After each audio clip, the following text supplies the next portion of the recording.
my name is Rachel and I'm here today to do my reading wrap up for December 2016. Yes, it's now quite late into 2017 and I have just been very busy and not doing this, but yeah, it is long overdue, so I'm gonna just bang it out. You may be able to see there are piles of books everywhere behind me because I haven't done videos for so long. I have so many books to haul and so many books to talk about that it's just ridiculous. So I have piles of books everywhere with little post-its, and this is December wrap-up post-it. So yeah, that's the aim for this video. I'm just going to try and do loads and loads of videos this week and next week so that I can get everything up that I want to do, and then everything will be back to normal and I won't be so stressed with piles of books everywhere. Even though that is the dream, it's kind of not the dream at the same time. So yeah, without so many digressions, let's get into the books that I did read in December.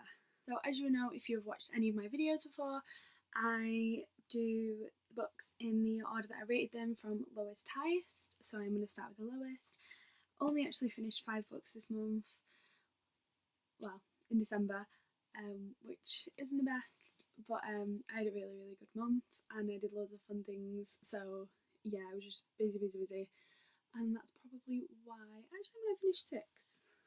1, 2, 3, 6. Okay, I finished 6, but one of them I got on Christmas Day, so I've put it in one of the other piles. Yeah, I'm not going into the piles again, but I will get it from that pile in a second. And yeah, so 6 books, and then I have 2 books that I've kind of read some of, but not all of, and that I do. One of them I hope to finish this month. So the first book is A Christmas Carol by Charles Dickens.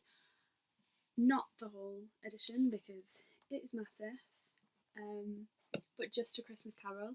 I listened to it on audiobook for the whole afternoon until I'd finished it while I made my best friend's Christmas present, and that was really nice. Unfortunately, I only gave it 2.5 stars. I think if I had been reading it and not listening to it on audiobook, it would have got even less.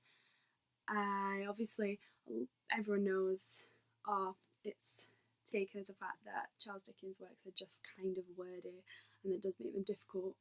But I just found that with some of the other texts that I've read by him, it hasn't held me back. So I've read Great Expectations and Hard Times, and Hard Times is something I really enjoyed. And when I was reading it, it was quite wordy, but I know that I liked it still, and I felt like it worked with what I was reading. I didn't think it worked as much with this, so that brought it down a little bit. And yeah, but this is my first real experience with the story because I've not really watched the films about it and stuff. So watching it, obviously, is, if I'd have watched it, it would have been different. A lot of people call Scrooge, from what I've heard of it, and they always mean and bar humbug and all this stuff. But reading this, if anything, I just felt sorry for him because, yeah, he's a bit sad around Christmas and he doesn't give to charity and stuff, but also his wife, or the person that he was in love with, went and married someone else, and his sister died around Christmas, I think it was. And yeah, I just thought he gets a lot of stick. If that stuff happened to other people, they would find it pretty hard to get on and be obsessed and loving about Christmas when they had no family. So yeah, 2.5 stars. So the next one I gave 3 stars, and it was The Snow Globe by Sheila Roberts. This is a really small book, and I basically got this because I wanted something super Christmassy, and this fit the bill, and I really like snow globes. So yeah, that was pretty much the criteria. Basically just a story of 3 people kind of having their Christmas wishes fulfilled, even if they weren't what they originally thought their Christmas wishes were. So yeah, it was cute. It was very girly and at times not very well written, but it did what I wanted, which was just a nice book about snow globes and Christmas. So yeah, I can't fault it for that. Then I read Crown of Midnight by Sarah J Maas. This is the second in the Throne of Glass series, and I gave this 3.5 stars. I'm not going to say much about it because obviously it's the second in a series, so I don't want to ruin the first in the series for anyone who's planning to read it. And I found the first half of this book very, very disappointing. I just, I it makes sense for the second half, and the reason the second half is so good and so punchy, I think, is because she drove the first half so like ridiculously sweet. Like everything, every little thing was getting tied up perfectly, and everyone was happy. And I don't know, I just really didn't like the first half of it. I was finding it really, really annoying and just trying to slog through. It took me more than a week to read this, which is not really how long it should take me. But the second half I read in like 2 days and loved, and it was phenomenal. And I really liked the fight scenes in it, and a lot of the speeches that she makes and the her line, like Selena's lines in the second half of this book, are just phenomenal. So yeah, don't really rate the first half, but slug through it. Second half is a lot better.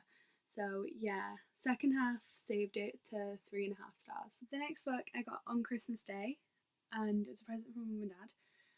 And I knew I was going to enjoy it. Thought I would. I asked for it because I really, really thought that I would like it, but I didn't think I'd enjoy it as much as I did. And it is The Gigantic Beard That Was Evil by Stephen Collins. So this is a graphic novel about a place called Here. Dave is a man who lives on Here, and everyone from Here is very normal, very conforming, and like no one steps out of line, and they're all very scared of a place called There. Everyone from Here, which is over here, is scared of There, and it's basically just like what they don't know, and what's outside the norm.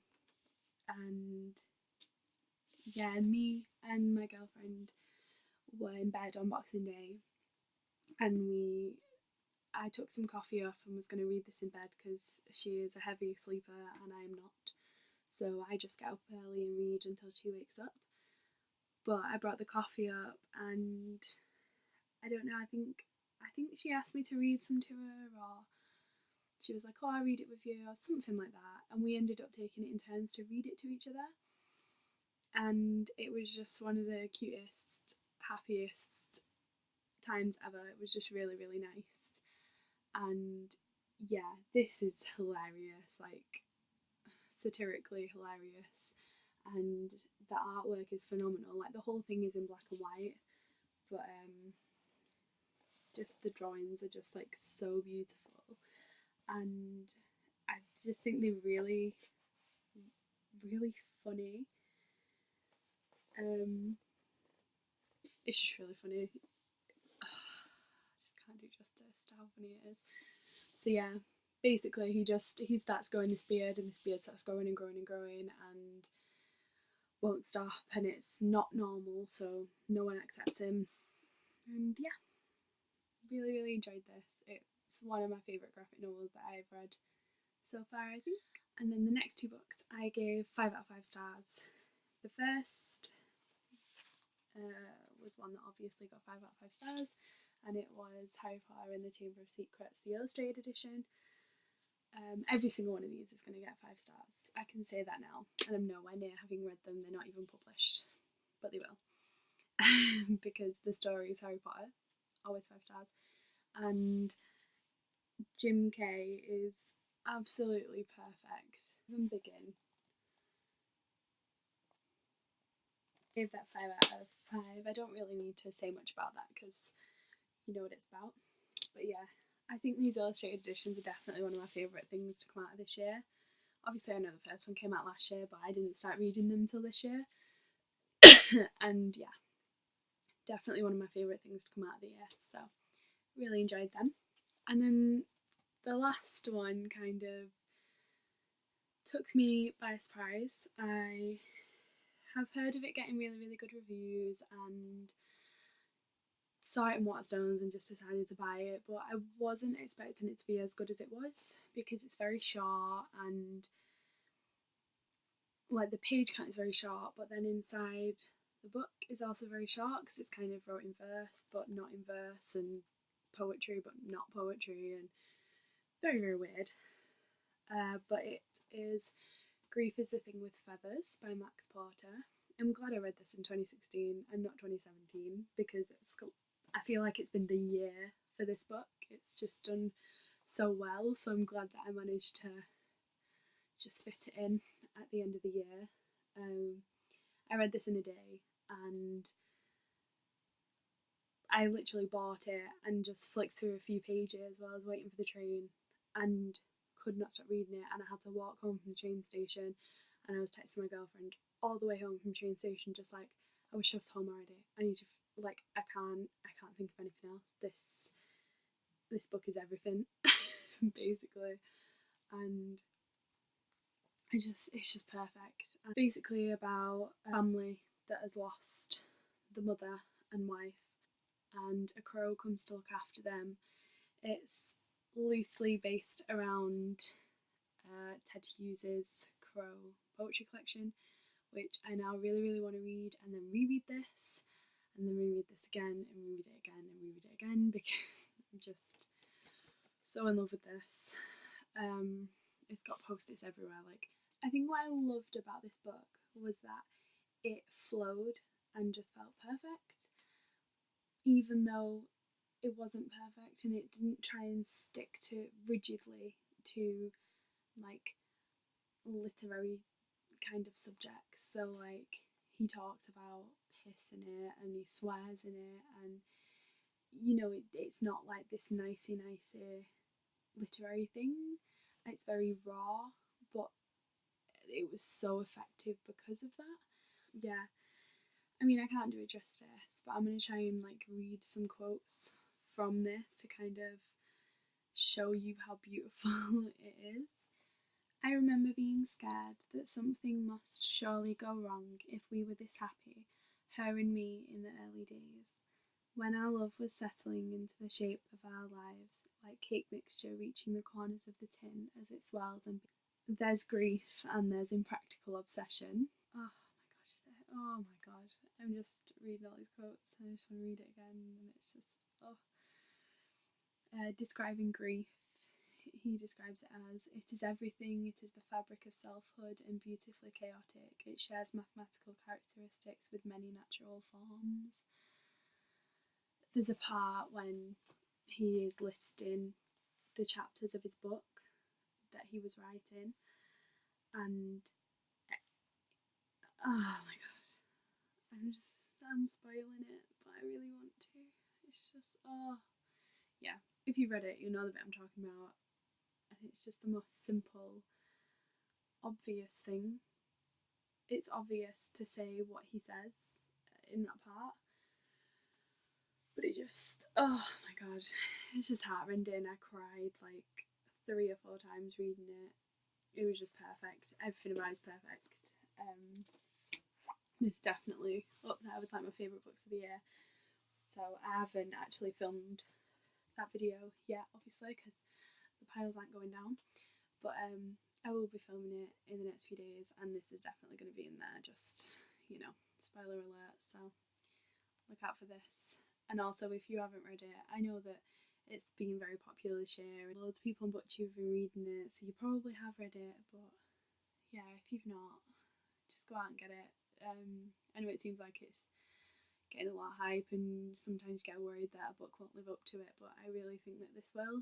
So yeah, go grab that one. The last thing is The Christmasaurus by Tom Fletcher, which I am going to persevere and still read. I have still been reading, even though it's not really acceptable anymore because it's definitely not Christmas.